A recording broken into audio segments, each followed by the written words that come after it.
Hello students, कैसे हो आप सब। आशा करता हूँ आप सभी अच्छे होंगे। और चलते हैं आज की क्लास में RG sir ocean of science के साथ और बढ़ते हैं आज की रसायन विज्ञान की क्लास यानी कि हमारी केमिस्ट्री की क्लास में हम लोग आज बढ़ते हैं। और जैसे कि लास्ट क्लास में हमारे जो टॉपिक चल रहा था वो रोस्टिंग और कैल्सिनेशन था, ठीक है। तो रोस्टिंग में मैंने आपको बताया था सल्फर की जो सल्फाइड्स की इंप्योरिटीज होती है उनको अलग करने के लिए रोस्टिंग प्रोसेस का यूज किया जाता है। और जो कार्बोनेट्स की इंप्योरिटीज होती है, कार्बोनेट की गंदगियां, उनको अलग करने के लिए जिस प्रोसेस का यूज किया जाता है उसका नाम है कैल्सिनेशन। फिर जो थर्ड प्रोसेस है वो हम पढ़ेंगे रिडक्शन ऑफ मेटल ऑक्साइड। तो आज की क्लास का हमारा टॉपिक रहने वाला है reduction of metal oxide.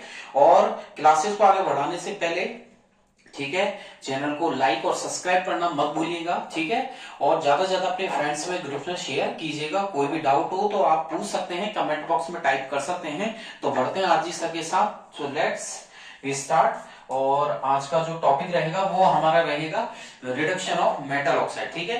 Last class में मैंने आपको बताया था कि जो ZnCO3 था, जिंक कार्बोनेट, उसको हीट दी थी हमने।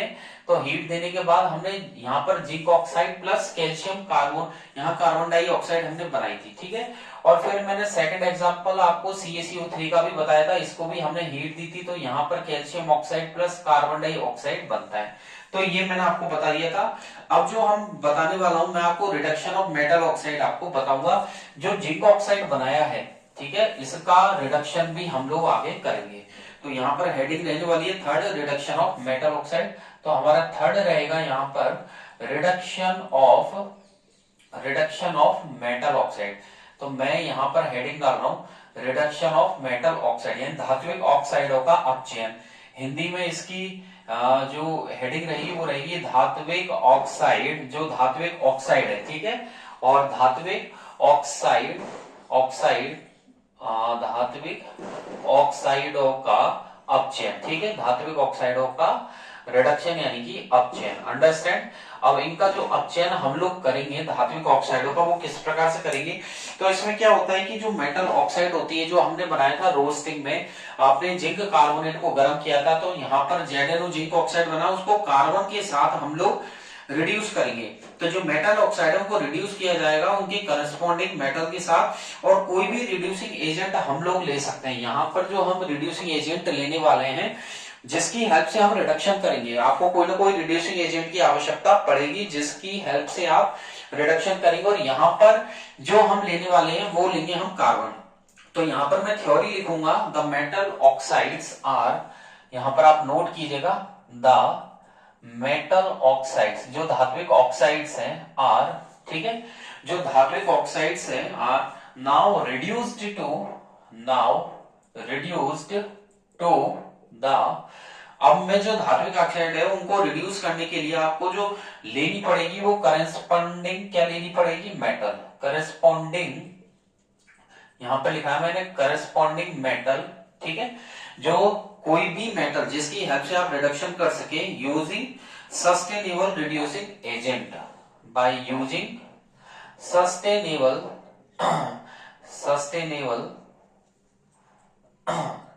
रिड्यूसिंग एजेंट हम लोग यहां पर लेने वाले हैं। और रिड्यूसिंग एजेंट का मतलब है जो अपचायक है, जो सामने वाले का क्या कर दे, रिड्यूसिंग एजेंट, यानी कि हिंदी में इसे बोलते हैं अपचायक, जो सामने वाले का, ठीक है, यानी कि जो सामने वाले का रिडक्शन तो करे। तो रिड्यूसिंग एजेंट जो है, और वहां पर रिड्यूसिंग एजेंट हम लेंगे, यहाँ पर आपके रिड्यूसिंग एजेंट रहने वाले हैं सच एज, एक तो कार्बन आपको याद करना है, ठीक है। सेकंड आप एल्यूमिनियम भी ले सकते हैं, अंडरस्टैंड। तो देखिए यहाँ पर रिड्यूसिंग एजेंट रहने वाले हैं, अंडरलाइन भी कर दिया है मैंने। यहाँ पर जो रिड्यूसिंग एजेंट रहेगा वो आपके एक तो कार्बन रहेगा और दूसरा आप एल्यूमिनियम ले सकते हैं, ठीक है।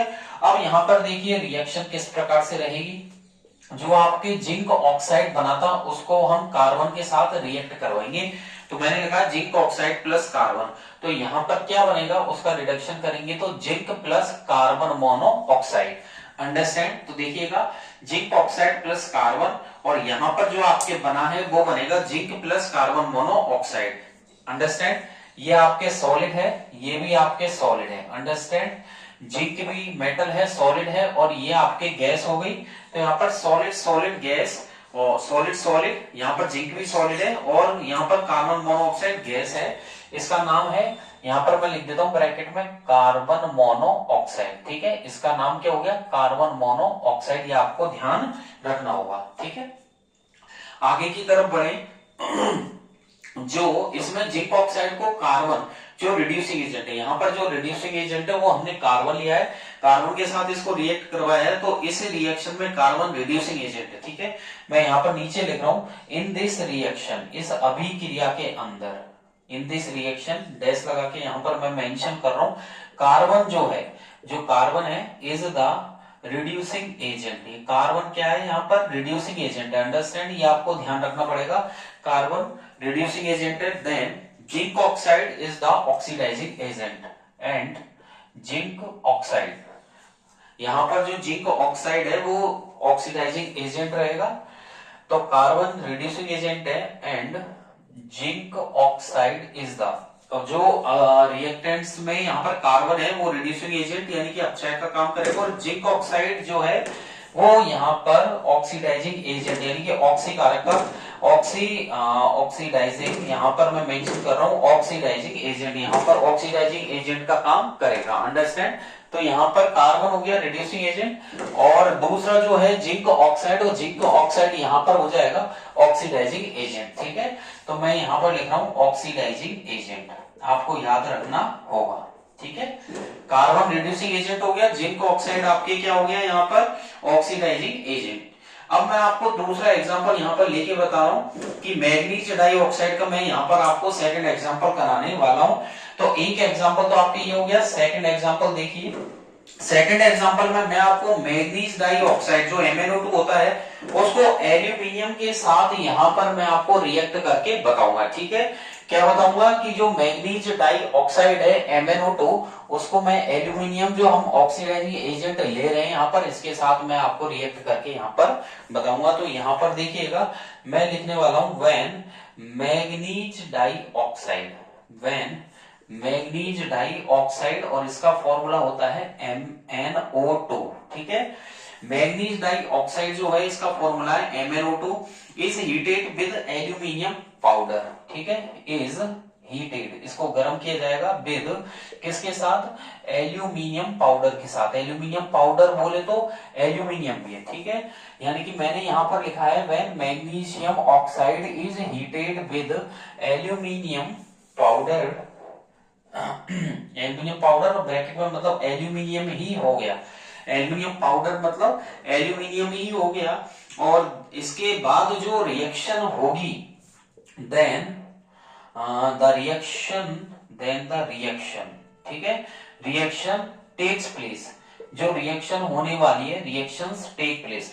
अब जो रिएक्शन होने वाली है वो मैं लिखने वाला हूं कि देखिए जो मैग्नीज डाइऑक्साइड है, ठीक है, आपको लेना है 3MnO2 प्लस 4Al। ठीक है, आपको रिएक्शन लिखनी है 3MnO2 प्लस 4Al, एरो का साइन, और यहाँ पर आपको हीट यानी कि इसको गर्म करेंगे हम लोग, और गर्म करेंगे तो यहाँ पर मैग्नीज आपके अलग हो गया, क्या हो गया 3MnO2 plus 4Al equals to heat. ठीक है, हीट की हेल्प से हम लोग गर्म करेंगे तो 3Mn प्लस रिएक्शन हो जाएगी आपके 2Al2O3। ठीक है, तो मैग्नीज डाइऑक्साइड को एल्युमिनियम के साथ हमने रिएक्ट करवाया तो क्या बना, मैग्नीज प्लस एल्युमिनियम ऑक्साइड। ठीक है, और इसकी जो फिजिकल स्टेट है वो आपके ये सॉलिड है, ये भी सॉलिड है, देन ये लिक्विड है, देन ये सॉलिड है, अंडरस्टैंड। तो फिजिकल स्टेट आपके रही है सॉलिड, सॉलिड, लिक्विड और सॉलिड। ठीक है, इसका नाम, और यहाँ पर भी एल्युमिनियम के साथ थोड़ी सी यहाँ पर हम लोग हीट लिख देंगे, यहाँ पर भी क्या निकलेगी, ऊष्मा, अंडरस्टैंड। तो जब मैग्नीज डाइऑक्साइड को एल्युमिनियम के साथ मिला गया, गर्म किया गया, तो मैग्नीज और एल्युमिनियम ऑक्साइड बना है, इसका नाम मैग्नीज डाइऑक्साइड। मैं यहाँ पर लिख देता हूं मैग्नीज डाइऑक्साइड। ठीक है, इसका नाम हो गया मैग्नीज डाइऑक्साइड, अंडरस्टैंड। ये एल्युमिनियम हो गया, ये मैग्नीज। तो मैग्नीज का सेपरेशन इस प्रकार से हुआ है, और इसमें जो एल्युमिनियम है वो ज्यादा रिएक्टिव है। तो देख लीजिएगा यहां पर मैं लिख रहा हूं, तो ध्यान दीजिएगा, इसमें जो रिएक्शन है कौन सी वाली, जो अभी अभी मैंने नीचे की तरफ आपको बताई है, इस वाली रिएक्शन में जो एल्यूमिनियम है वो मोर रिएक्टिव है मैग्नीज से, तो यहां लिख सकते हैं aluminium is more reactive than किससे ज्यादा क्रियाशील है ये, मैग्नीज से, ठीक है, मोर रिएक्टिव देन मैग्नीज, और सिंबल लिख दिया मैंने Mn। तो एल्यूमिनियम मैग्नीज से ज्यादा रिएक्टिव होता है, इसलिए एल्यूमिनियम क्या है, रिड्यूसिंग एजेंट है। सो यहां पर लिख रहा हूं aluminium is the reducing agent, तो इसमें एल्यूमिनियम क्या है, एक रिड्यूसिंग एजेंट की तरह काम करेगा, यानी कि एक अपचय की तरह यहां पर काम करेगा। और जो मैग्नीज डाइऑक्साइड है वो ऑक्सीडाइजिंग एजेंट है। And MnO2 manganese dioxide is the कौन सा है, ऑक्सीडाइजिंग एजेंट। अंडरस्टैंड हो गया। तो यहां पर जो है एल्यूमिनियम है वो रिड्यूसिंग एजेंट है, MnO2 एक ऑक्सीडाइजिंग एजेंट है। इसलिए ये जो रिएक्शन है ये इतनी जबरदस्त है, ये मान लीजिए कि इसमें इतनी हीट निकलती है, इसे हाईली एक्सोथर्मिक रिएक्शन भी बोला जाता है। इसलिए यहां पर मैं मेंशन कर रहा हूं, स्क्रीन पर देख लीजिएगा, स्क्रीन पर लिखा जा रहा है दिस रिएक्शन इज हाईली, ठीक है, this reaction is highly exothermic. Understand, ये रिएक्शन जो है हाईली एक्सोथर्मिक है, और एक्सोथर्मिक का मतलब होता है ऊष्माक्षेपी। ऊष्माक्षेपी का मतलब बहुत ज्यादा तादाद में हीट का निकलना, ऊष्मा का बहुत ज्यादा क्वांटिटी में निकलना, उसे ऊष्माक्षेपी बोला जाता है। यहां पर आकर के जो हमारा रिडक्शन है, मेटल ऑक्साइड का रिडक्शन किस प्रकार से होता है वो यहां पर आकर कंप्लीट होता है। अंडरस्टैंड। अब जो लास्ट टॉपिक रह गया वो है मेटल का एक्सट्रैक्शन, जो कि रिएक्टिविटी सीरीज जो है उस पर हाई पर हो, यानी कि ऊपर ही ऊपर हो। जैसे सोडियम पोटेशियम की बात करें तो देख लीजिएगा नेक्स्ट हेडिंग हमारी जो रहने वाली है यहाँ पर वो है, मैं डाल देता हूं, इसको यहां से हटा देते हैं और नई हेडिंग लिखते हैं यहाँ पर। तो इनको घर पे रिपीट करिएगा, और ये अच्छे क्वेश्चन है, यहाँ पर आपको ये नंबर दिलवा के जाएंगे, ठीक है। 2-2 नंबर के कई सारे क्वेश्चन यहाँ पर बन रहे हैं। अंडरस्टैंड। तो देख लीजिएगा यहाँ पर हेडिंग आपके रहने वाली है एक्सट्रैक्शन ऑफ मेटल्स। तो यहाँ पर सी हेडिंग रहेगी extraction of metals, extraction of metals यानी कि धातुओं का extraction which are high up. कौन सी धातुओं का, विच आर हाई, जो कि बहुत ऊपर हो, विच आर हाई अप, जो ऊपर हो, ठीक है, किसमें, इन द रिएक्टिविटी सीरीज। तो मैंने यहां पर हेडिंग डाली है, देख लीजिएगा क्या हेडिंग डाली है यहाँ पर हेडिंग लिखी गई है extraction of metals which are high up in the reactivity series, यानी कि हाई रिएक्टिव एलिमेंट्स के लिए ऐसी मेटल्स का निष्कासन जो ज्यादा क्रियाशील है, यानी कि हाई अप मतलब अधिक क्रियाशील धातुओं का, अधिक क्रियाशील धातुओं का निष्कर्षण। अंडरस्टैंड, अधिक क्रियाशील धातुओं का निष्कासन यानी कि उनका निष्कर्षण ही पढ़ रहे हैं एक तरीके से। और जो हाईली रिएक्टिव है, जो ऊपर पाई जाती है, जैसे सोडियम पोटेशियम है, ठीक है, कैल्शियम है, मैग्नीशियम है, ऐसी धातुएं क्या हाईली रिएक्टिव है। तो मैं यहाँ लिख रहा हूँ मेटल्स आर प्रेजेंट, जो ऐसी धातुएं जो ऊपर ही ऊपर है। तो देखिए यहाँ पर लिख रहा हूं मैं मेटल्स आर प्रेजेंट, ठीक है, metals are present at high up, ऐसी मेटल जो ऊपर ही ऊपर पाई जाती है, metals are present at high up in the activity series, in the activity series, यहां पर लिखा है मैंने in the activity series, like जैसे कौन कौन सी है, पोटेशियम है, सोडियम है, कैल्शियम है, मैग्नीशियम है, तो ये सब हाई है, ठीक है, कौन कौन सी, पोटेशियम, सोडियम, कैल्शियम, मैग्नीशियम, ठीक है, और एल्यूमिनियम भी हाई है, एक्सेट्रा, आर हाईली रिएक्टिव, ठीक है, ये अधिक क्रियाशील क्या है, मेटल्स है, हाईली रिएक्टिव मेटल्स, यानी कि ये जो है potassium, sodium, calcium, aluminium, magnesium highly reactive metals है, ठीक है। और ये जो है नॉर्मली ऑब्टेन नहीं की जा सकती। नॉर्मली ऑब्टेन का मतलब है इनको गर्म करके आप रोस्टिंग और कैल्सिनेशन से ऑब्टेन नहीं कर सकते हो, ठीक है।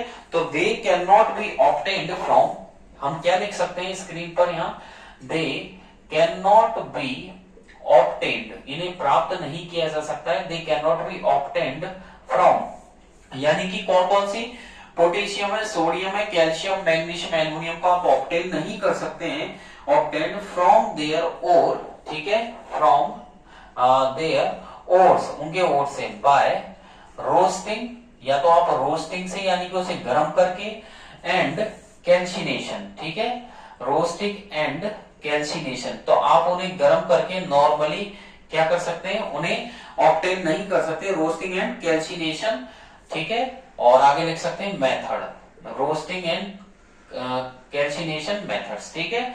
और ये जो मेटल्स है वो इलेक्ट्रोलाइटिक रिफाइनिंग से अलग की जाती है, यहां पर मैं एरो लगाकर लिख रहा हूं, देख लीजिएगा, यहां पर एरो लगाकर मैं लिख रहा हूं, दीज मेटल्स, ये जो धातु है, दीज मेटल्स कैन बी, ठीक है, ये जो मेटल्स है जो मैंने लिखी है वहां, potassium, sodium, calcium, magnesium, aluminium है, ये मेटल्स जो है can be extracted bye, can be extracted bye, कौन सा मेथड है, इस मेथड को मैं लिखने जा रहा हूं, आप अच्छे से लिख लीजिएगा, इलेक्ट्रोलाइटिक रिफाइनिंग, अंडरस्टैंड, क्या लिखा है मैंने, इलेक्ट्रोलाइटिक रिफाइनिंग, ठीक है, ये जो मेथड है वो किससे अलग होंगे, इलेक्ट्रोलाइटिक रिफाइनिंग, ये एक नंबर आपको यहां पर दिलवा के जाएगा अच्छे से, ठीक है, एक नंबर ऐसे कि आपसे पूछे कि कौन सी मेटल, एमसीक्यूज में क्वेश्चन आ जाए, मान लीजिए एक नंबर का क्वेश्चन आ गया, क्या क्वेश्चन आ गया, which of the following method, which of the following method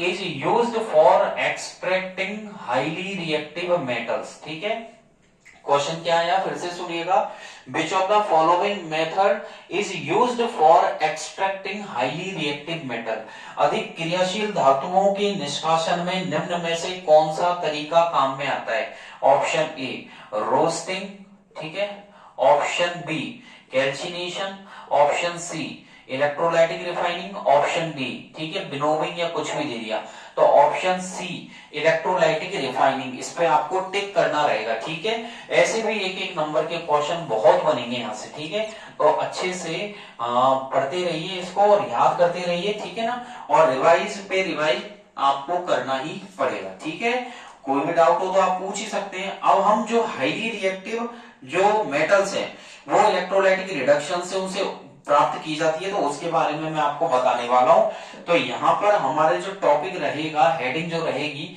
ये तो हम हो ही चुका है, इसके बाद जो हेडिंग रहने वाली है वो है हाईली रिएक्टिव मेटल्स आर, मैं यहाँ पे हेडिंग लिख रहा हूं, देख लीजिएगा, यहाँ पर हेडिंग रहेगी हाईली रिएक्टिव, यानी कि अधिक क्रियाशील जो धातु है, यहाँ पर मैंने क्या लिखा है, highly reactive metals are obtained by, are obtained, उन्हें प्राप्त किया जाएगा, ऑब्टेन्ड बाय इलेक्ट्रोलाइटिक, ठीक है, मैंने लिखा है यहां पर highly reactive metals are obtained by electrolytic reduction, ठीक है, electrolytic reduction of, electrolytic reduction of their ores, ठीक है, तो यहां पर मैंने ये अंडरलाइन कर दिया है, ठीक है, क्या अंडरलाइन किया है यहां पर मैंने यहां पर लिखा है हाईली रिएक्टिव मेटल्स, अधिक क्रियाशील जो धातु हैं, are obtained by electrolytic reduction of their ores, यानी कि जो अयस्क होते हैं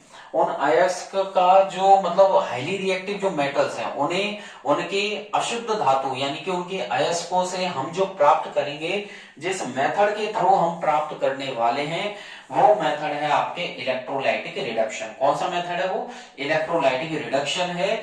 और इसमें क्या होगा, जैसे एल्यूमिनियम की बात करें तो एल्यूमिनियम के मोल्टन स्टेट की, और मोल्टन मैंने आपको बताया था यानी कि किसी सॉलिड को इतना रिड्यूस कर दिया जाए, इतना रिड्यूस कर दिया जाए गर्म करके, उसे हीट देके किसी सॉलिड को इतना हीट दीजिए कि उसका रिडक्शन वो लिक्विड में कन्वर्ट हो जाए, मतलब जैसे किसी व्यक्ति को मजबूर किया जाता है उसी प्रकार सॉलिड को इतना हीट दिया जाए कि उसका रिडक्शन होकर के वो लिक्विड स्टेट में चेंज हो जाए, that is the molten state of solid. ठीक है, तो यहां पर हम देखते हैं, यहां पर जो है एल्यूमिनियम, यहां पर मैं आपको एक एग्जांपल से समझाने वाला हूं। ठीक है, तो मैं यहां लिख रहा हूं एग्जांपल फर्स्ट। ठीक है, आपके एग्जांपल यहां पर फर्स्ट है। और मान लीजिए जैसे कि एल्यूमिनियम को ऑब्टेन किया जाता है, तो यहां पर मैं लिख रहा हूं एल्यूमिनियम का एग्जांपल लेकर के, एल्यूमिनियम इज, आप भी नोट कीजिएगा स्क्रीन से, aluminium is obtained by electrolysis. Aluminium जो ऑब्टेन किया जाता है वो किससे ऑब्टेन किया जाता है? Aluminium is obtained by electrolysis of molten aluminium. ठीक है, मैंने यहां लिखा है aluminium is obtained by electrolysis of molten aluminium, ठीक है, ऑक्साइड, मोल्टन एल्यूमिनियम ऑक्साइड। तो इसका फॉर्मूला हो गया Al2O3। ठीक है, मोल्टन एल्यूमिनियम ऑक्साइड। अब मोल्टन एल्यूमिनियम ऑक्साइड का यहां रिडक्शन करेंगे, डेट इज, यहां पर लिखा है मैंने, डेट इज एल्यूमिनियम। अंडरस्टैंड? तो हमें इलेक्ट्रोलाइसिस के, यानी कि एल्यूमिनियम ऑक्साइड जो है इसका इलेक्ट्रोलाइसिस किया जाएगा तो लास्ट में हमें क्या प्राप्त हो जाएगा? एल्यूमिनियम। अंडरस्टैंड? यानी कि एल्यूमिनियम नहीं, सॉरी, एल्यूमिना। ठीक है, यहां पर एल्यूमिना है ये। ठीक है, ये एल्यूमिना है। तो यानी कि एल्यूमिनियम को ऑब्टेन करेंगे इलेक्ट्रोलाइसिस से और उसके एल्यूमिनियम ऑक्साइड से एल्यूमिनियम को निकालेंगे तो उसका मतलब क्या है? वो एल्यूमिना। अंडरस्टैंड? अब जैसे हम यहां पर ले रहे हैं, देख लीजिएगा, Al2O3 मैंने लिखा है और इसकी मैंने मोल्टन स्टेट ली है, मतलब किसी सॉलिड के लिक्विड कंडीशन ली है। इसको हम गर्म करेंगे तो आप देख लीजिएगा, इसको जब हीट दिया गया तो जो एटम यहां पर जैसे 2 लिखा हुआ है तो वो एल्यूमिनियम के नीचे है, तो ये 2 जो जिसकी वैलेंसी है वो ऑक्सीजन की है, और जो O के नीचे 3 लिखा हुआ है वो एल्यूमिनियम का है। तो यहां पर इनको अलग अलग कर देंगे तो Al के ऊपर तो जो ऑक्सीजन के नीचे 3 लिखा हुआ है ना उसको पहुंचा दीजिए, ये हो गया 3। लेकिन ये एल्यूमिनियम 3 इलेक्ट्रॉन देता है तो ये कटायन होता है तो ऊपर +3, और ऐसे ही यहां पर प्लस ऑक्सीजन के ऊपर जो एल्यूमिनियम के नीचे 2 लिखा हुआ है उसे हम लिख देंगे यहां पर, तो ये हो जाएगा -2। ठीक है, इधर माइनस लगेगा। तो अब देखिए आप, यहां पर है Al2O3 मोल्टन स्टेट और यहां पर हम लोग लिखेंगे 2Al, क्योंकि एल्यूमिनियम के नीचे 2 है तो यहां पर 2 इसको बैलेंस कर दिया और 3 इसके आगे हमने लगा दिया, तो ये हो जाएगा 2Al + 3 प्लस ये मैंने लिखा है 3O-2। अब ये जो है एल्यूमिनियम के ऊपर +3 है, 3 इलेक्ट्रॉन देता है, ये कैथोड है, तो इसके नीचे मैं यहां लिख रहा हूं कैथोड, और इसके नीचे हम एनोड, ये एनोड पर अलग होगा और ये कैथोड पर सेपरेट होगा। अंडरस्टैंड? तो यहाँ पर कैथोड एनोड यहाँ लिख दिया गया है। अब आगे चलते हैं, कैथोड पर इसकी रिएक्शन हम लोग करेंगे कि कैथोड पर क्या होगा। तो देखिएगा कि जो कैथोड होती है पॉजिटिव चार्ज होती है और जो एनोड होती है वो नेगेटिव चार्ज होती है। ठीक है, तो हम लोग इसको लेने वाले हैं, तो देख लीजिएगा यहाँ पर जो एल्यूमिनियम जो कटायन है वो कैथोड पर वो सेपरेट हुआ है, दूसरा जो है क्या है, दूसरा ऑक्सीजन जो एनोड पर सेपरेट हुआ है। अंडरस्टैंड? तो देख लीजिएगा, सबसे पहले हम चलते हैं कैथोड की बात करते हैं। ठीक है, तो यहां पर मैं हेडिंग डालूंगा एट कैथोड, कैथोड की बात करेंगे। और कैथोड जो है पॉजिटिव चार्ज प्लेट होती है, पॉजिटिव चार्ज धनायन होती है। तो देखिए कैथोड पर क्या होगा, जो एल्यूमिनियम है, ठीक है, तो यहां पर हम लिखेंगे Al+3। अंडरस्टैंड? प्लस ये 3 इलेक्ट्रॉन देगा तो अंडरस्टैंड ये क्या बनेगा? Only aluminium. तो कैथोड पर जो एल्यूमिनियम +3 है इसने 3 इलेक्ट्रॉन क्या किए, 3 इलेक्ट्रॉन यहां पर दे करके, ठीक है, वो एल्यूमिनियम में कन्वर्ट हुआ है, यानी कि 3 इलेक्ट्रॉन इसने एल्यूमिनियम ने यहाँ गेन किए, प्राप्त किए, और यहां पर ये एल्यूमिनियम का क्या हुआ, मैंने लिख दिया है एल्यूमिनियम का क्या हुआ, यहाँ रिडक्शन हुआ है। क्या हुआ? रिडक्शन। और ये रिडक्शन किसके बेस पर है? ये है गेनिंग ऑफ इलेक्ट्रॉन, ये इलेक्ट्रॉन के गेन करने के बेस पर है। तो जब एल्यूमिनियम की वैलेंसी +3 है और हमने इसको 3 इलेक्ट्रॉन गेन करवाए, कितने इलेक्ट्रॉन गेन करवाए यहाँ पर? 3। तो एल्यूमिनियम +3 और इसमें जब 3 इलेक्ट्रॉन गेन करवाए तो जैसे ही आप 3 इलेक्ट्रॉन इसको गेन करवाओगे तो उसका क्या हो जाएगा? रिडक्शन। और रिडक्शन होते ही एल्यूमिनियम पर किसी भी प्रकार का चार्ज नहीं रहेगा। अंडरस्टैंड? तो रिडक्शन हो गया। अब बात करें किसकी, इसको हटा देते हैं यहां से और हम बात करते हैं अब एनोड पर। तो देख लीजिएगा ये तो कैथोड पर हुआ है काम। एनोड की बात करेंगे तो यहां पर मैं लिख देता हूं एट एनोड, ठीक है। एनोड पर बात करेंगे, एक नेगेटिव चार्ज प्लेट होती है, ठीक है, एट एनोड, अंडरस्टैंड। एनोड पर देख लीजिएगा, एनोड पर क्या होगा, जो ऑक्सीजन है कौन सा, O-2, तो वो क्या होगा, O-2 जो ऑक्सीजन है O-2, अब इस ऑक्सीजन का क्या होगा, ये ओनली ऑक्सीजन रह जाएगी और दो इलेक्ट्रॉन है वो क्या हो जाएंगे, निकल जाएंगे, इनकी लॉस ऑफ इलेक्ट्रॉन। तो यहां पर मैंने लिखा है O-2 equals to O plus 2 electron, इसने 2 इलेक्ट्रॉन दे दिए हैं। यहां पर क्या हुआ है, ऑक्सीडेशन हुआ है, क्या हुआ है, यहां पर ऑक्सीडेशन हुआ है। और ऑक्सीडेशन किसके बेस पर हुआ है, लॉस ऑफ इलेक्ट्रॉन के बेस पर हुआ है। किसके बेस पर हुआ है, लॉस ऑफ इलेक्ट्रॉन, क्योंकि यहां पर इलेक्ट्रॉन 2 थे इसके पास, इसने इलेक्ट्रॉन दे दिए। पहले देख लीजिए O-2 यानी कि ऑलरेडी है, इसने इलेक्ट्रॉन यहां दे दिए, यानी कि इलेक्ट्रॉन का क्या हुआ है, यहां पर लॉस हुआ है। और इलेक्ट्रॉन का लॉस हुआ तो इसे बोलेंगे ऑक्सीडेशन। क्या बोला जाएगा, ऑक्सीडेशन यहां पर बोला जाएगा। अब आप ये देखिएगा, ऑक्सीडेशन हुआ है तो O प्लस O, और इसको हम लिख सकते हैं O2, अंडरस्टैंड। तो दो ऑक्सीजन से मिलकर O2 का निर्माण हुआ है, और एल्यूमिनियम जो है वो कैथोड पर कलेक्ट हुई है, ठीक है। तो यहां पर हम लिखेंगे एल्यूमिनियम, ये पूरा एग्जांपल है, एल्यूमिनियम इज कलेक्टेड, एल्यूमिनियम को जो कलेक्ट किया गया है, कलेक्टेड एट कैथोड। एल्यूमिनियम जो कलेक्ट होगी वो किस पर कलेक्ट की जाएगी, एल्यूमिनियम कैथोड पर। और ऑक्सीजन जो रिलीज होगी and oxygen is released, oxygen जो रिलीज होगी, जो निष्कासित होगी, निकलेगी, वो एट एनोड से निकलेगी, ठीक है, एनोड पर निकलेगी। तो इस एग्जांपल का सेंस क्या है, इस एग्जांपल का सेंस ये है, जो एल्यूमिनियम है ये वो कैथोड पर, यानी कि ये जो है वो कैथोड पर कलेक्ट किया जाएगा, और जो ऑक्सीजन है वो एनोड पर रिलीज होगी, ठीक है, एनोड पर वो रिलीज होगी, अंडरस्टैंड। ये यहां पर हो चुका है। अब मैं आपको रिडक्शन ऑक्सीजन बता देता हूं कि ये पहले टॉपिक था, अब फिलहाल में ये टॉपिक, जैसे कि जो ऑक्सीडेशन रिडक्शन केमिस्ट्री है, केमिस्ट्री का जो चैप्टर 1 है जिसमें ऑक्सीकरण और अपचयन को पढ़ाया जाता है कि ऑक्सीजन का ऐड होना ऑक्सीडेशन कहलाता है, और हाइड्रोजन का लॉस होना भी ऑक्सीडेशन कहलाता है, ठीक है, रिमूव होना। इसी प्रकार हाइड्रोजन का अगर ऐड करें तो रिडक्शन, और ऑक्सीजन का रिमूवल होता है वो रिडक्शन कहलाता है। लेकिन अगर इन्हीं को हम इलेक्ट्रॉन के बेस पर पढ़ें तो जो इलेक्ट्रॉन का गेन है, गेन ऑफ इलेक्ट्रॉन, वो कहलाता है आपका रिडक्शन, ठीक है, और लॉस ऑफ इलेक्ट्रॉन कहलाता है ऑक्सीडेशन, अंडरस्टैंड। तो यहां पर मैं लिख देता हूं, इसको तो मैं यहां से हटा रहा हूं, ठीक है, और आगे की तरफ हम देखते हैं। नॉर्मली आपको बता रहा हूं क्योंकि इसमें क्या हुआ है, जो इलेक्ट्रॉन के लॉस और गेन के बेस पर आया है, ठीक है, किसके बेस पर आया है, इलेक्ट्रॉन के लॉस और गेन के बेस पर आया है। तो अगर बात करें, अगर गेन ऑफ इलेक्ट्रॉन है, ठीक है, गेन ऑफ इलेक्ट्रॉन, और गेन ऑफ इलेक्ट्रॉन को बोलते हैं रिडक्शन, क्या बोलते हैं, रिडक्शन, और इसे हिंदी में अपचयन बोला गया है। ये पहले हुआ करता था टॉपिक इलेक्ट्रॉन के बेस पर ऑक्सीकरण अपचयन, तो इलेक्ट्रॉन के बेस पर जो ऑक्सीकरण अपचयन है उसको हटा दिया गया है, ठीक है। तो ये 2022-21 के सिलेबस में था, बाद में इसको हटा दिया है। देन अगर बात करें लॉस ऑफ इलेक्ट्रॉन, इलेक्ट्रॉन का लॉस होगा तो उसे ऑक्सीडेशन बोला जाएगा, क्या बोलेंगे उसे, ऑक्सीडेशन, इसे हिंदी में ऑक्सीकरण बोला जाता है, अंडरस्टैंड। तो ये हो गया रिडक्शन यानी कि अपचयन, और ये हो गया ऑक्सीडेशन यानी कि ऑक्सीकरण, ठीक है। अब दूसरे एग्जाम्पल की बात करें अगर सोडियम की, तो मैं यहां पर आपको दूसरा एग्जाम्पल भी करके बताता हूं।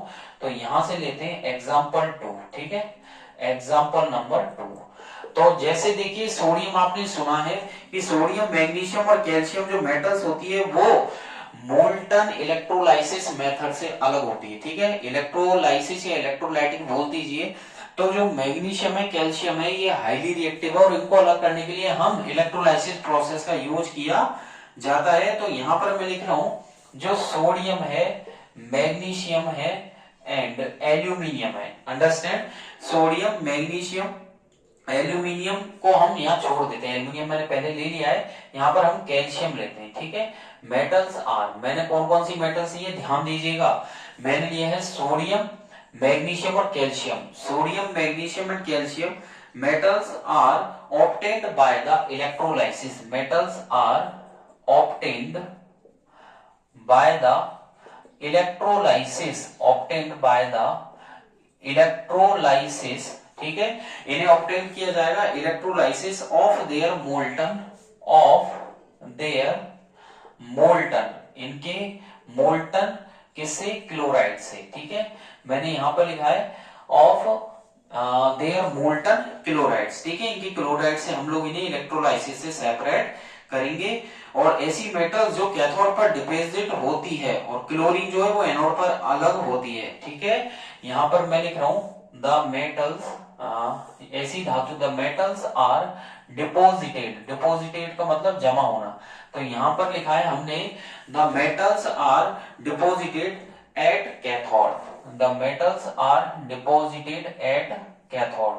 ठीक है, ऐसी धातुएं जो कैथोड पर क्या होती है, जमा होती है, अंडरस्टैंड। और जो क्लोरीन होती है, इसके अलावा हम देखें वेयर एज क्लोरीन जो है वो किस पर, एनोड पर सेपरेट होगी। तो यहां पर मैंने लिखा है क्लोरीन, क्या लिखा है, chlorine, understand. Whereas chlorine और जो लाइब्रेट होगी वो एनोड पर होगी। Chlorine is liberated, chlorine is liberated at the anode, वो एनोड पर अलग होगी, अंडरस्टैंड। तो देख लीजिएगा जो मेटल्स है, जैसे कैल्शियम की बात करें, मैग्नीशियम की बात करें और सोडियम की बात करें, कैल्शियम, मैग्नीशियम, सोडियम, ये मेटल्स जो हैं वो इनके मोल्टन से ऑब्टेन की जाती है इलेक्ट्रोलाइसिस प्रोसेस यानी कि क्लोराइड से। और ये जो धातुएं होती हैं वो कैथोड पर जमा हो जाती हैं, कैथोड पर उनका प्योरिफिकेशन हो जाएगा। तो आपको जो मेटल चाहिए ना, ये सोडियम, मैग्नीशियम और कैल्शियम, क्योंकि हमें तो प्योर मेटल से मतलब है, खाली शुद्ध धातु चाहिए, तो ये शुद्ध धातुएं किस पर जमा हो जाती है, कैथोड पर। जो क्लोरीन है वो एनोड पर लाइब्रेट हो जाती है। ठीक है, एनोड पर लाइब्रेट हो जाती है। और जो इनकी रिएक्शन होगी वो इस प्रकार से होगी, तो आगे लिख रहे हैं हम, दीज रिएक्शंस आर, इनकी जो अभिक्रिया होगी वो निम्न प्रकार होगी। दीज रिएक्शंस आर, इनकी अभिक्रिया कैसे होगी, जो NaCl है, तो यहां पर मैं लिख रहा हूं NaCl, एरो का साइन। ठीक है, और ब्रैकेट में मैं लिख रहा हूं मोल्टन, तो मैंने यहां पर लिखा है NaCl। ठीक है, NaCl और ब्रैकेट में मोल्टन लिखा है, एरो के साइन के ऊपर हम लिख रहे हैं इलेक्ट्रिसिटी। क्या लिख रहे हैं, इलेक्ट्रिसिटी, यानी कि हम इसमें विद्युत धारा प्रवाहित करेंगे। और इलेक्ट्रिसिटी के बाद ये हो जाएगा हमारा, यहां पर देखिएगा Na plus plus Cl minus. ठीक है, तो देखिए NaCl जो मोल्टन है, इसमें इलेक्ट्रिसिटी फ्लो करेंगे तो ये Na प्लस और Cl माइनस बनेगा। कैथोड पर हम रिएक्शन लिखें तो देख लीजिएगा, अगर कैथोड की बात करें तो यहां पर हो जाएगा एट कैथोड, यहां पर मैं लिख देता हूं एट कैथोड, और नेक्स्ट लाइन में लिख देता हूं एट एनोड, अंडरस्टैंड। तो देख लीजिएगा मैंने यहां लिखा है एट कैथोड। कैथोड पर क्या होगा, जो सोडियम है, ठीक है, Na प्लस, इसमें 1 इलेक्ट्रॉन ये क्या करेगा, रिलीज करेगा, और 1 इलेक्ट्रॉन, यहां पर लिख देता हूं 1 इलेक्ट्रॉन, तो ये बन जाएगा Na, अंडरस्टैंड। तो Na प्लस प्लस 1 इलेक्ट्रॉन, ये बन गया 1 इलेक्ट्रॉन रिलीज करने के बाद Na, और ये हुआ है एक तरीके का रिडक्शन, क्योंकि इलेक्ट्रॉन के लॉस से हुआ है, और ये कैथोड पर हो रहा है। किस पर हो रहा है, जैसे कि अभी मैंने 1-2 मिनट पहले लास्ट रफ करने से पहले भी बताया था आपको, कैथोड पर रिडक्शन हुआ है सोडियम का। और यहां पर एनोड की बात करें तो यहां पर हो जाएगा, देख लीजिएगा 2Cl माइनस, एरो का साइन, ये हो जाएगा Cl2 प्लस 2 इलेक्ट्रॉन, अंडरस्टैंड। तो देख लीजिएगा यहाँ पर 2 जो आगे की तरफ लिखा गया है और ये नीचे है, तो ये बैलेंस हो गया, तो 2Cl माइनस, एरो का साइन Cl2 प्लस 2 इलेक्ट्रॉन। यहाँ पर ये इलेक्ट्रॉन गेन किए हैं, तो यहाँ पर ऑक्सीडेशन हुआ है। क्या हुआ है, ऑक्सीडेशन। और ये ऑक्सीडेशन जो हुआ है वो किस पर हुआ है, एनोड पर। तो ऑक्सीडेशन एनोड पर होता है, जिसमें इलेक्ट्रॉन गेन किए जाते हैं। ये बात आप अच्छे से अपने दिमाग में बैठा लीजिए कि जो ऑक्सीडेशन है वो एनोड पर होता है, इसमें इलेक्ट्रॉन गेन किए जाते हैं, और रिडक्शन में इलेक्ट्रॉन रिलीज किए जाते हैं, जो कि कैथोड पर होता है यहाँ पर। ठीक है, तो कैथोड पर इलेक्ट्रॉन रिलीज किए जाते हैं। तो कैथोड पर क्या होगा, रिडक्शन, और एनोड पर ऑक्सीडेशन। तो कुल मिला के यहाँ से जो रिडक्शन है वो हो जाएगा कैथोड पर, ये आप ध्यान रखिएगा, मैं यहाँ लिख रहा हूँ कैथोड पर, और जो ऑक्सीडेशन है वो एनोड पर होगा। ये आपको दिमाग में बिठाना है, 100% आपको अच्छे से याद कर लेना है कि जो रिडक्शन होता है वो कैथोड पर होता है और जो ऑक्सीडेशन होता है वो एनोड पर होता है। इसे अपने माइंड में बिल्कुल सेट कर लीजिए, ठीक है। तो देख लीजिएगा, जो रिडक्शन होगा वो कैथोड पर होगा और ऑक्सीडेशन किस पर होगा, एनोड पर, ठीक है। आगे की तरफ चलते हैं, ये तो हमारा कंप्लीट हुआ, इसको हटा देते हैं। और अब मैं आपको बताने वाला हूं मोल्टन स्टेट के बारे में, ठीक है। तो देख लीजिएगा, हमारा जो नेक्स्ट रहेगा वो रहेगा मोल्टन स्टेट। तो मोल्टन स्टेट का मतलब होता है एक तरीके से जैसे कोई सॉलिड होता है, ठीक है। तो जो सॉलिड होता है, तो जैसे कि किसी पर्टिकुलर सॉलिड सब्सटेंस की जो लिक्विड कंडीशन होती है, ठीक है, किसी सॉलिड सब्सटेंस की जब कोई लिक्विड कंडीशन होती है उसे बोलते हैं मोल्टन स्टेट, ठीक है। तो यहाँ पर ये मैं हेडिंग डाल रहा हूं मोल्टन स्टेट, ठीक है। तो यहाँ पर मोल्टन स्टेट का टॉपिक है, बहुत अच्छा है, ठीक है। तो मोल्टन स्टेट का मतलब है the liquid state of A solid. तो मैं यहाँ पर लिख रहा हूं द लिक्विड, और पहले भी बताया था मैंने, the liquid state of a particular solid, understand. तो द लिक्विड स्टेट यानी कि द्रव अवस्था of a particular solid substance, ठीक है, किसी ठोस की, इज कॉल्ड, उसे बोलते हैं molten state, is called molten state. तो मैंने यहां लिखा है कि पर्टिकुलर कोई सॉलिड होता है, कोई ठोस है, पर्टिकुलर किसी सॉलिड सब्सटेंस की जो द्रव अवस्था होती है उसे मोल्टन स्टेट कहा जाता है।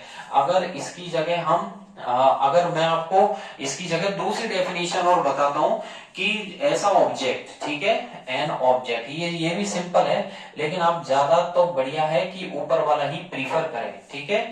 An object that's reduced to liquid form, that reduced यानी कि इतना उसको रिड्यूस किया जाए, अभी बताया था मैंने लिक्विड फॉर्म में।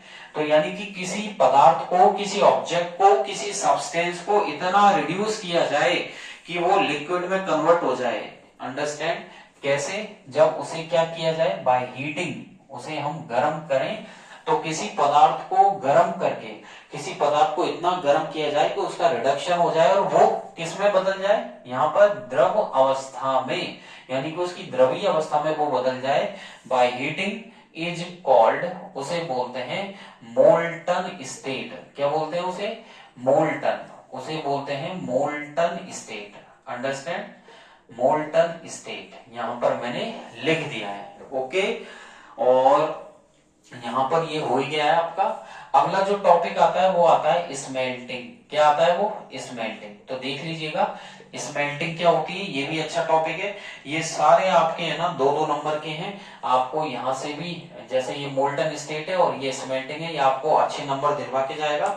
स्मेल्टिंग जो होता है वो एक प्रोसेस है जिसमें रोस्टेड मेटेलिक ऑक्साइड को उसकी मेटल में रिड्यूस किया जाता है। तो smelting is the process of, यहां पर मैं लिख देता हूं, smelting is the process of, ये एक ऐसी प्रक्रिया होती है, स्मेल्टिंग ऐसी प्रक्रिया जिसमें जो रोस्टेड मेटल है, मतलब स्मेल्टिंग की प्रोसेस में जो रोस्टेड मेटेलिक ऑक्साइड होता है, जो मेटल ऑक्साइड हमने पहले बना लिया, उसको रोस्टिंग प्रोसेस से उसका ऑक्सीडेशन किया है तो रोस्टेड मेटेलिक ऑक्साइड बन जाता है। उसको मेटल में बदलने की प्रोसेस होती है। जो पहले मेटल है उसको हमने पहले हीट दी तो वो मेटल ऑक्साइड में कन्वर्ट हुआ रोस्टिंग प्रोसेस से। देन रोस्टिंग के बाद में उसका क्या हुआ, मेटल में उसको हमने बदला, तो उसे स्मेल्टिंग बोलते हैं। तो smelting is the process of reducing the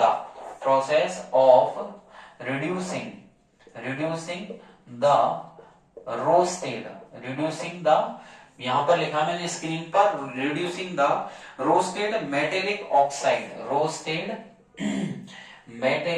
oxide to a metal. Understand, जो रोस्टेड मेटेलिक ऑक्साइड है उसको मेटल में कन्वर्ट करने की process is called smelting. Is called smelting, उसे स्मेल्टिंग बोला जाता है। अंडरस्टैंड? तो यानी कि रोस्टेड मेटेलिक ऑक्साइड को मेटल्स में बदलने की प्रोसेस स्मेल्टिंग बोलते हैं। और इसमें क्या है, जो इम्प्योरिटीज है, ठीक है, यहां लिख रहा हूं मैं, इन दिस प्रोसेस, इस प्रक्रिया में, ठीक है, इन दिस प्रोसेस जो इम्प्योरिटीज है, जो गंदगियां होती है, इम्प्योरिटीज, जो अशुद्धियां हैं, इम्प्योरिटीज का मतलब होता है अशुद्धियां, इम्प्योरिटीज आर, ठीक है, जो इस प्रक्रिया में इम्प्योरिटीज है वो रिमूव की जाती है और फ्लक्स को ऐड करने से, are removed by, are removed by, ठीक है, उनको अलग किया जाता है by addition of, by addition of, ठीक है, फ्लक्स, उसे फ्लक्स के माध्यम से, फ्लक्स को ऐड करने से क्या हो जाएगा, वो जो गंदगी होती है वो अलग की जा सकती है। तो फ्लक्स के माध्यम से उसको अलग किया जा सकता है। और आज की क्लास में इतना ही पढ़ेंगे, ठीक है। नेक्स्ट क्लास में मैं आपको बताऊंगा, ठीक है, एक तो गैंग के बारे में बताऊंगा, दूसरा मैं आपको रिफाइनिंग ऑफ मेटल्स, ठीक है, मेटल्स की रिफाइनिंग के बारे में भी बताऊंगा, ठीक है। अंडरस्टैंड? तो नेक्स्ट क्लास के हमारे जो टॉपिक रहेंगे वो एक तो रहेगा गैंग क्या होता है, दूसरा स्मेल्टिंग के बारे में भी थोड़ा सा मैं और बताऊंगा आपको, ठीक है, और जो रिफाइनिंग ऑफ मेटल्स है, मेटल्स की रिफाइनिंग के बारे में मैं आपको डिस्कस करूंगा, रिफाइनिंग ऑफ मेटल्स। और रिफाइनिंग ऑफ मेटल्स में मैं आपको बताऊंगा इलेक्ट्रोलाइटिक रिफाइनिंग, कौन सी बताऊंगा, electrolytic refining of copper, electrolytic refining of copper, मैं आपको इलेक्ट्रोलाइटिक रिफाइनिंग ऑफ कॉपर के बारे में बताऊंगा, ठीक है, कि किस तरीके से हम कैथोड एनोड बनाते हैं और किस तरीके से हम उसमें सेपरेट करेंगे। अंडरस्टैंड? आज की क्लास में इतना ही करेंगे। नेक्स्ट क्लास के टॉपिक मैं आपको बता ही चुका हूं, इलेक्ट्रोलाइटिक रिफाइनिंग ऑफ कॉपर रहने वाला है, गैंग है, स्मेल्टिंग है, रिफाइनिंग ऑफ मेटल्स है, तो इनके बारे में we will discuss in further chemistry classes. आज की क्लास आपको बहुत अच्छी लगी हो तो लाइक और सब्सक्राइब तो बनता है। डिस्क्रिप्शन में मैंने टेलीग्राम की लिंक दी हुई है, RG sir ocean of science, उस पर भी आप क्लिक करके मेरे टेलीग्राम पेज पर जा सकते हैं, वहां से डिटेल में डेफिनेशन को नोट कर सकते हैं, लर्न कर सकते हैं, समझ सकते हैं। फिर भी आपको कोई डाउट रहता है तो कमेंट बॉक्स में अपना डाउट टाइप करें, आपको वहां से भी आंसर्स मिलेंगे, ठीक है। और ज्यादा से ज्यादा शेयर तो बनता है, बेल आइकन पर जरूर क्लिक कीजिएगा, क्योंकि इससे क्या है, मेरी जो अपडेट्स है वो आप तक अच्छे से पहुंच सके, आपको बिना किसी चिंता के आपको सारी आपकी वीडियोस जो मेरी हैं और वो आप तक पहुंच सके। और क्वेश्चंस को अल्टरनेट आप करते रहिए, फिर भी कोई डाउट है पूछ लेना। नेक्स्ट जो क्लास रहेगी वो फिजिक्स की, भौतिक विज्ञान की रहने वाली है, जैसा कि चैप्टर वहां पे जो चल रहा है फिजिक्स में, वो हमारे कौन सा चल रहा है, humanise and the colourful world. Humanise के कंप्लीट होते ही मैं इलेक्ट्रिसिटी, जो कि विद्युत धारा है, इलेक्ट्रिसिटी को स्टार्ट करने वाला हूँ, ठीक है। तो बने रहिए आरजी सर के साथ, आपका दिन बहुत अच्छा हो और स्टडी करते रहिए, ठीक है। Thank you, bye bye.